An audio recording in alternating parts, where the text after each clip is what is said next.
Hi guys, hello. Welcome back to my channel. I'm sorry today.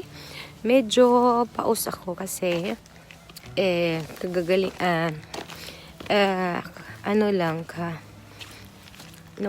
kawawala lang ng ko yung lagnat ko, pero medyo may ubo pa at sipon. So but ngayon oh shit,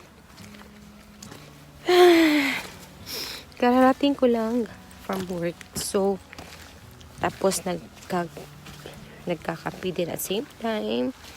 At same time walking kami ngayon.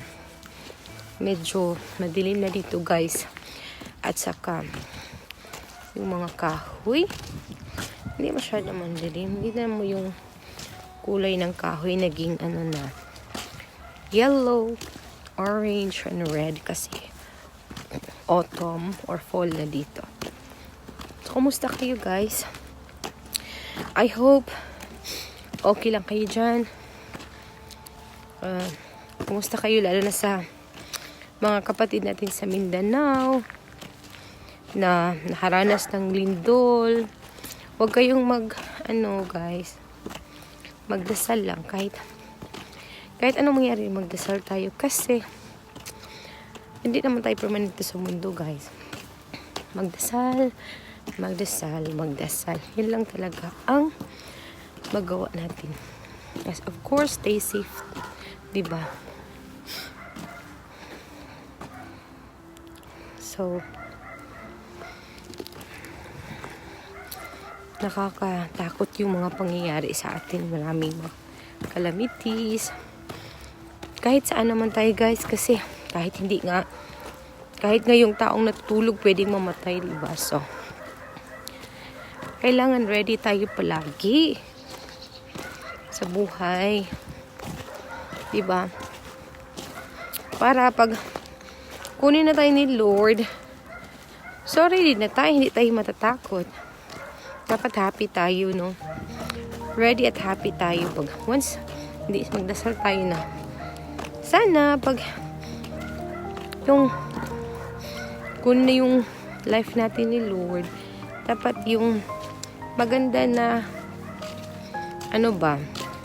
tulog lang na hindi masakit, matulog na hindi yung mga disgrasya ang dahilan.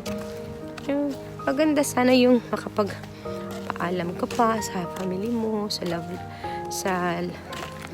ones mo, diba? But anyway, let's change topic. Ayaw ko ang topic na yan. Huwag kayong mag-wonder bakit ako nakaganito, naka-jacket, at saka may sa ulo. Kasi malamig na dito guys. At saka ayaw ko yung mas lalo akong magkasakit. Kasi mahirap na, lalo na pag nasa trabaho ka tapos not feeling well ka, diba? So kailangan dapat stay healthy as possible. Okay, pero kailangan mag-walking ng kaunti guys, kasi maganda naman yung fresh air. Tingnan niyo guys, wala na yung mga dahon, diba? Nalalaglag na. Pero mga kulay, ayan, change color na siya, diba? So I hope kayo dyan okay lang. At saka stay happy. Pag may problema kayo, magdasal for guidance. Tapos at same time, maghanap ng solusyon. Okay? Okay guys.